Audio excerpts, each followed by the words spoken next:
जय श्री कृष्णा। भक्तों, हमारे इस छोटे से परिवार में आपका स्वागत है। आज हम आपको बताएंगे कि कर्मों का फल कब और कैसे मिलता है। अगर आप हमारे चैनल पर नए हैं तो चैनल को सब्सक्राइब कर ले ताकि आने वाली और नई वीडियो आपको मिल सके। और वीडियो अच्छी लगे तो वीडियो को एक लाइक जरूर करें। तो चलिए शुरू करते हैं। भगवद गीता में भगवान श्री कृष्ण के अनुसार कर्म का फल व्यक्ति के कर्म करने के तरीके, उसकी निष्ठा और कर्म के उद्देश्य पर निर्भर करता है। यह हमेशा तुरंत नहीं मिलता, बल्कि सही समय आने पर ही मिलता है। श्री कृष्ण ने अर्जुन को समझाते हुए कहा कि व्यक्ति को केवल कर्म करने का अधिकार है, उसके फल पर नहीं। यह एक बहुत ही गहरा सिद्धांत है। जब हम किसी काम को केवल फल की उम्मीद में करते हैं तो हमारे मन में लोभ और निराशा जैसी भावनाएं आती हैं।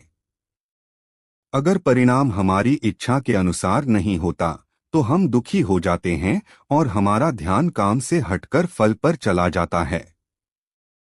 इसलिए कृष्ण कहते हैं कि एक सच्चा योगी वही है जो फल की आसक्ति छोड़कर अपना कर्तव्य करता है।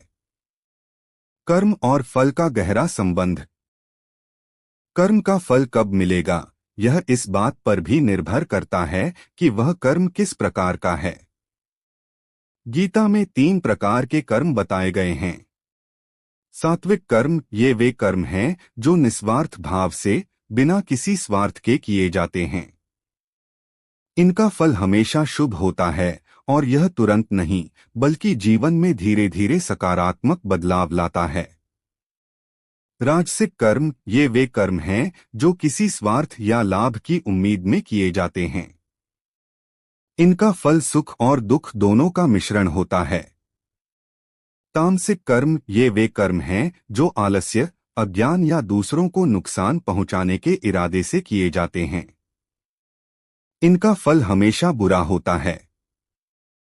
इस तरह हमारे कर्मों की गुणवत्ता ही हमारे भविष्य का निर्माण करती है।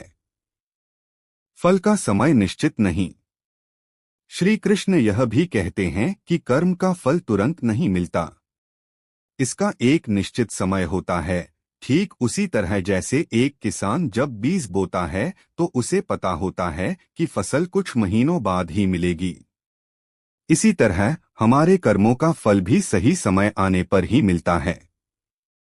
इस सिद्धांत से हमें धैर्य और अपने कर्मों पर विश्वास रखने की सीख मिलती है।